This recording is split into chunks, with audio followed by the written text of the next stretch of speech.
Seja muito bem-vinda, seja muito bem-vindo ao Shark Gold Club. Aqui o nosso papel não é vender investimentos, mas ajudar você a entender o mercado, acompanhar os movimentos dos grandes players, os tubarões, e proteger o seu patrimônio com visão de longo prazo. O Shark Gold Club acompanha ouro, dólar, juros e renda fixa, sempre com base em leitura de fluxo de ordem, tape reading e contexto macroeconômico, para que o investidor tenha clareza e não opere no escuro. Hoje o nosso tema é o ouro. Ele teve uma valorização muito forte recentemente, mas agora o mercado parece que pisou no freio, né? E muita gente se pergunta, alta acabou, é hora de sair? Hoje a gente vai mergulhar no que os dados e, mais importante, o que o fluxo dos grandes players estão nos dizendo. Certo? Vamos desempacotar isso. É o momento perfeito para essa nossa conversa. Tem muita ansiedade no ar e a nossa análise aqui propõe justamente isso: trocar a ansiedade pela estratégia. O ponto de partida é claro. O que a gente está vendo agora é um momento de correção e de definição, não necessariamente uma reversão de tendência. Isso é importante. Sim. E esse movimento não é isolado. Ele reflete um reajuste de posições dos grandes investidores globais. Nosso papel aqui não é prever, mas ler o comportamento do mercado. Então, para a gente começar a entender essa correção, a gente precisa olhar para o tempo gráfico. Uma das regras do SGC é a paciência, e isso começa por saber em qual mapa a gente está navegando, certo? Exatamente. Essa é a base de toda a filosofia. Pense assim, toda a nossa análise aqui ela é baseada no gráfico semanal. Semanal. Por quê? O semanal filtra isso. Mostra a tendência real, digamos. Isso. Mas aí que entra o ponto crucial, que exige disciplina. O candle, a vela do gráfico da semana, só fecha na sexta-feira. Certo. Enquanto a semana não termina, o cenário está em aberto, ele está em construção. Qualquer movimento de queda ou recuperação durante a semana é só parte do processo. Não é a confirmação. Ou seja, a paciência é fundamental. Qualquer decisão antes de sexta-feira seria baseada, então, em um cenário incompleto. Exatamente. É mais que incompleto, é perigoso. É como tentar imaginar o resultado de um jogo no primeiro tempo. Entendi. Por isso a gente sempre reforça. Espere a semana fechar. A partir daí, se a correção for confirmada, ela pode ter durações diferentes. Quais seriam? Pode ser uma correção curta, de 2 a 4 semanas, o que é bem saudável, ou uma mais longa, podendo chegar até a 8 semanas. E se não confirmar queda? Aí, se o movimento de queda não for confirmado e o preço se recuperar até sexta, a tendência de alta pode ser retomada com força. O SGC vai sinalizar qualquer confirmação no momento certo. Ok, então o cenário técnico está em aberto, aguardando o fechamento de sexta. Mas aqui é onde a coisa fica interessante, né? Quais são os gatilhos para essa volatilidade toda? O relatório aponta diretamente para a política monetária dos Estados Unidos. Sim, o dedo aponta direto para o Fed, o Federal Reserve. O mercado já vinha digerindo a postura atual deles, que é de cautela, o modo wait and see, esperar para ver. Eles mantiveram os juros, né? Depois de 3 cortes em 2025. Exato. Mantiveram entre 3,50% e 3,75%. Isso já estava no preço. O fator novo e de grande impacto foi a nomeação de Kevin Warsh para a presidência do Fed a partir de maio de 2026. E por que esse nome Kevin Warsh tem tanto peso? Quem é ele? O mercado opera com perfis e expectativas. E o perfil do Warsh é conhecido por ser hawkish. Hawkish. O que isso significa na prática? É o jargão para descrever alguém que é muito duro, muito rigoroso contra a inflação, mesmo que isso custe um pouco para o crescimento econômico. A simples expectativa de que ele vai estar no comando já muda o cálculo dos investidores hoje. Entendi. A aposta é de juros mais altos por mais tempo? Precisamente. E as consequências disso são diretas. Para o dólar, juros mais altos nos Estados Unidos funcionam como um imã, fortalecendo a moeda no curto prazo. E para o ouro? Para o ouro, aumenta o que a gente chama de custo de oportunidade. O ouro não paga juros, né? Certo. Então, quando os títulos do governo americano começam a pagar juros mais atraentes, alguns investidores pensam: por que deixar meu dinheiro parado no ouro se eu posso ter um rendimento garantido e em dólar? Essa troca é um dos motores da correção atual. E falando em dólar, o relatório menciona um comportamento ambíguo. Como assim? Essa é a parte fascinante, é uma dualidade. No curto prazo, a reação é de força, por essa expectativa de juros que a gente falou. Certo. Mas no longo prazo, a gente vê uma fragilidade estrutural.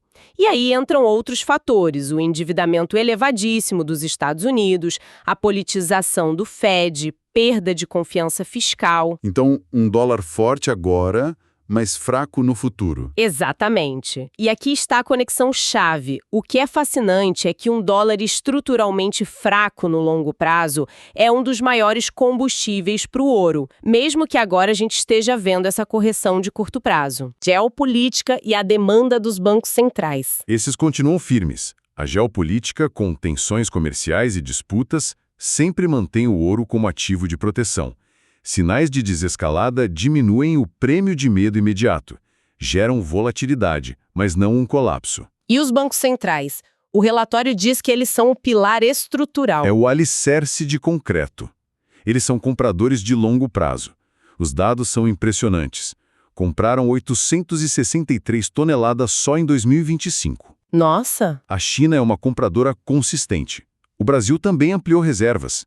E o ponto é, esses compradores não pensam em semanas, eles pensam em anos, em décadas. Até agora, falamos do cenário macro. Mas a verdadeira essência do SGC é o tape reading, a leitura do fluxo. O que os tubarões estão fazendo neste exato momento. Granular. O que a gente está observando no fluxo de ordens é uma divergência. Um grande player está realizando lucros, vendendo. O que é normal depois de uma alta forte. Natural. Só que, enquanto isso, tem outro grande player comprando e absorvendo todas essas posições. Então um vende e o outro compra, não é um movimento único. Exato. E essa divergência é um sinal clássico de um ponto de decisão, de consolidação de preços ou de uma correção técnica dentro de uma tendência maior. E historicamente isso significa o fim da tendência? Não. Geralmente é uma pausa, uma reprecificação. É o momento em que os ativos são transferidos do que a gente chama de mãos fracas para as mãos fortes. Mãos fracas seriam os que se assustam com a queda e vendem? Isso, se desesperam. E as mãos fortes são os investidores de longo prazo, os bancos centrais, que veem isso como uma oportunidade de comprar mais barato. Vamos trazer essa análise para o nosso dia a dia no Brasil. Como o dólar, que já mencionamos, impacta o investidor aqui? O dólar é o nosso termômetro local.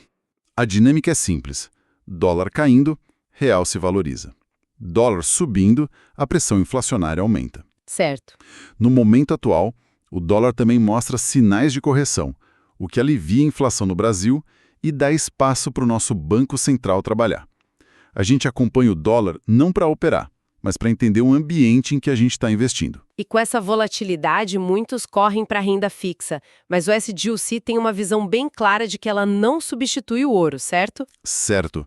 Isso é fundamental. O que a renda fixa não é um substituto para o ouro ou um instrumento de construção de patrimônio de longo prazo. Essa função é do ouro. Então, qual é o papel dela? Ela é uma ferramenta de apoio tático para proteção emocional e financeira. Útil em períodos de desemprego, aposentadoria ou para aguardar estrategicamente novas oportunidades. Ficar em caixa, sabe? Poderia dar exemplos práticos de como usar esses instrumentos? O relatório cita 2. Claro, o Tesouro Direto com cupom semestral, o IPCA+, é ideal para quem busca uma renda previsível e de longo prazo. Para um complemento de renda, por exemplo? Exato. O exemplo prático é que R$100 mil investidos rendem aproximadamente R$ 2.342 líquidos a cada 6 meses. 500 mil, uns R$ 11.714. Entendi. E a outra opção? A outra é o CDB-CDI com liquidez diária. Esse é ideal para reserva de emergência ou para ficar em caixa esperando uma oportunidade. A prioridade é ter acesso rápido ao dinheiro. E o rendimento? O exemplo do relatório com R$100 mil seria um rendimento de aproximadamente R$ 5.573 líquidos em 6 meses. São funções bem diferentes. Perfeito. Então, para amarrar tudo, temos o ouro para o longo prazo, o dólar como termômetro, a renda fixa como apoio tático e o fluxo como nosso guia principal. Como isso se traduz na filosofia de atuação do clube? A gente usa uma metáfora que resume tudo: a da rêmora e do tubarão. Gosto dessa imagem. No Shark Gold Club, a gente atua como a rêmora. Enquanto o tubarão nada na direção certa, a gente acompanha. A gente pega carona na força dele. E quando o tubarão muda de direção? Aí que está a estratégia. Quando o tubarão muda de direção, a gente se afasta e protege o capital. O clube vai sinalizar quando houver uma inversão de cenário confirmada pelo fluxo. E a partir dessa sinalização, a decisão é individual. É individual. Cada membro define sua estratégia: vender, aguardar, recomprar mais barato ou simplesmente ficar em caixa. O nosso trabalho é iluminar o caminho. O Shark Gold Club existe para quem quer parar de operar no escuro e começar a entender o que os grandes players estão fazendo. Nosso acompanhamento é contínuo. Se o mercado continuar subindo, vamos sinalizar. Se confirmar a queda, também vamos sinalizar. Se entrar em consolidação, você ficará sabendo. Se você quer visão, contexto e leitura real de mercado, o seu lugar é no Shark Gold Club. Em breve traremos novas atualizações. Até o próximo relatório. E fica a reflexão final. Neste momento de pausa e redefinição, a pergunta mais importante talvez não seja o que o mercado vai fazer, mas sim o que as mãos fortes estão fazendo enquanto as mãos fracas se desesperam. É nessa diferença que a verdadeira estratégia se revela.